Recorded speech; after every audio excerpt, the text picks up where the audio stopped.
Assalamualaikum warahmatullahi wabarakatuh. Perkenalkan, saya Dewi Indasari dari kelas Manajemen Ekstensi. Di sini saya akan menjelaskan tentang strategi korporasi. Strategi korporasi, strategi yang direncanakan serta dieksekusi pada tingkat korporasi atau perusahaan. Strategi ini dibuat berdasarkan pada visi dan misi perusahaan. Strategi korporasi juga disebut strategi tingkat korporasi atau tingkat perusahaan.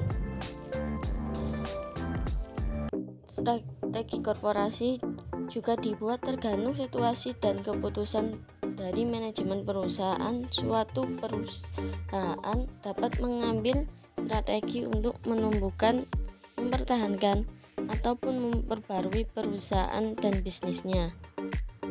Dan didapat 3 jenis strategi korporasi, yaitu strategi pertumbuhan, strategi stabilitas, strategi pembaruan.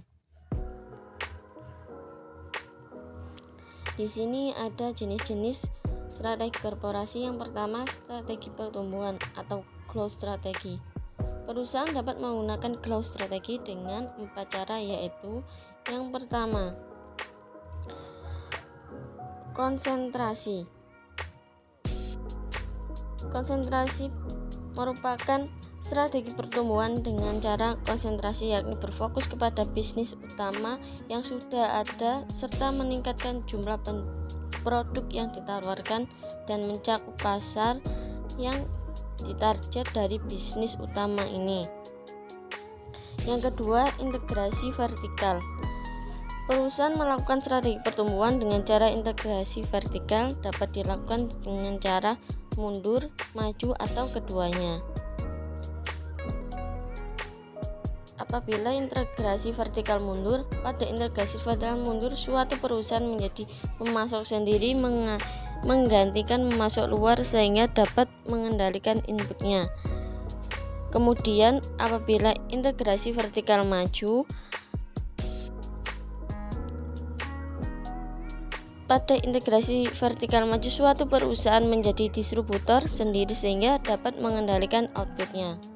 Kemudian integrasi horizontal. Pada tingkat horizontal, suatu perusahaan tumbuh dengan cara mengakuisisi ataupun merger dengan kompetitornya.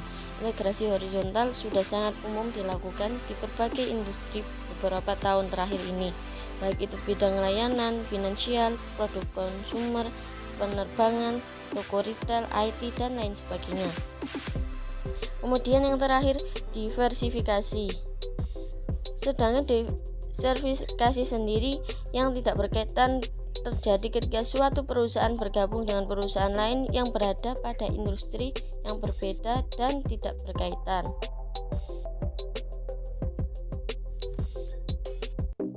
Kemudian yang kedua, strategi stabilitas atau stabilitas strategi adalah strategi perusahaan di mana suatu perusahaan tetap dan terus menjalankan bisnis yang sedang dijalankannya. Contoh dari aktivitas ini yaitu misalnya memberikan pelayanan atau yang sama mempertahankan market share yang sudah ada ataupun menjaga dan mempertahankan operasi bisnis yang sedang dijalankan. Artinya pada strategi ini perusahaan tidaklah tumbuh dan tidak pula surut. Kemudian yang ketiga, strategi pembaruan atau renewal strategi. Terdapat 2 jenis strategi pembaruan atau renewal strategi, yaitu yang pertama, rekrutmen strategi atau strategi penghematan. Merupakan strategi pembaruan jangka pendek yang umumnya dilakukan untuk mengatasi masalah yang relatif kecil. Strategi ini membantu perusahaan untuk menstabilkan operasi, merevitalisasi sumber daya dan kapabilitas perusahaan, serta bersiap untuk bersaing kembali. Yang kedua, turnaround strategi putar balik. Merupakan strategi pembaruan yang diambil ketika perusahaan mengalami masalah yang relatif serius.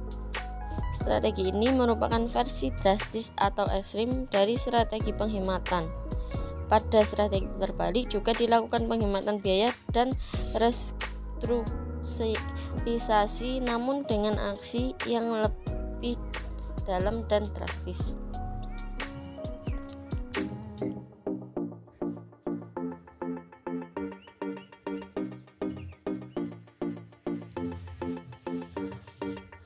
Kemudian ada 4 komponen terbentuknya struktur korporasi.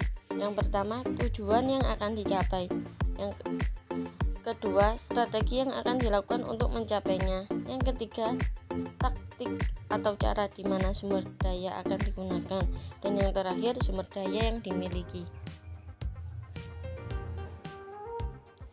Kemudian ada juga 9 daya dorong yang menjadi dasar pengembangan strategi korporasi. Yang pertama, produk yang diberikan. Yang kedua, kapabilitas produk. Yang ketiga, sumber daya alam. Yang keempat, kebutuhan pasar. Yang kelima, metode penjualan. Yang keenam, ukuran dan pertumbuhan. Yang ketujuh, teknologi. Yang kedelapan, metode distribusi. Dan yang kesembilan, keuntungan.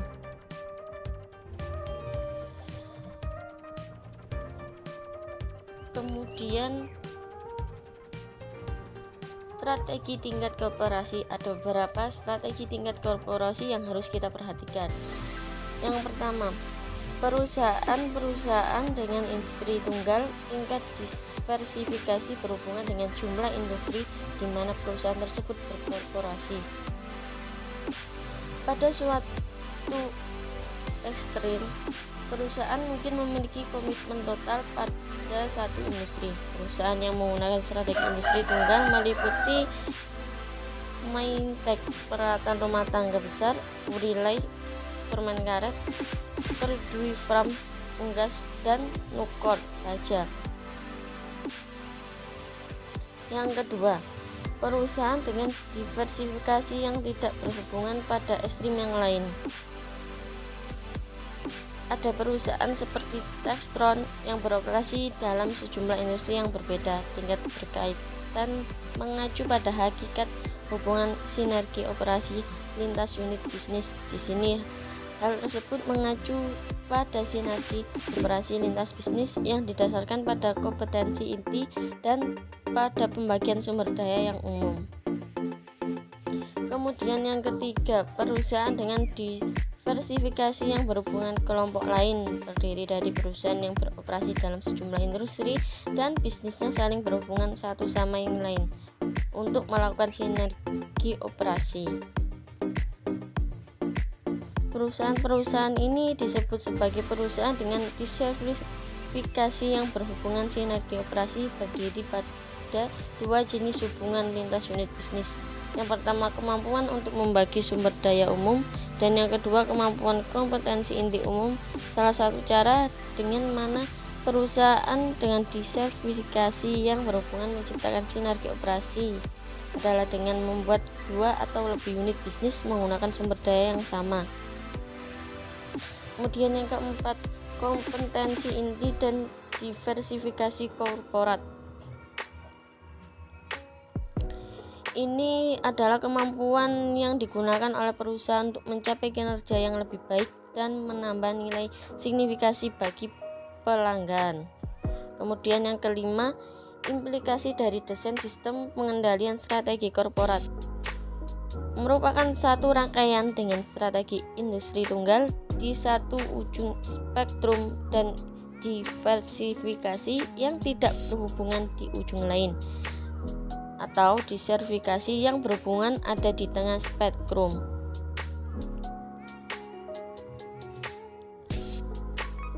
Sekian presentasi dari saya. Mohon maaf apabila ada salah kata. Wassalamualaikum warahmatullahi wabarakatuh.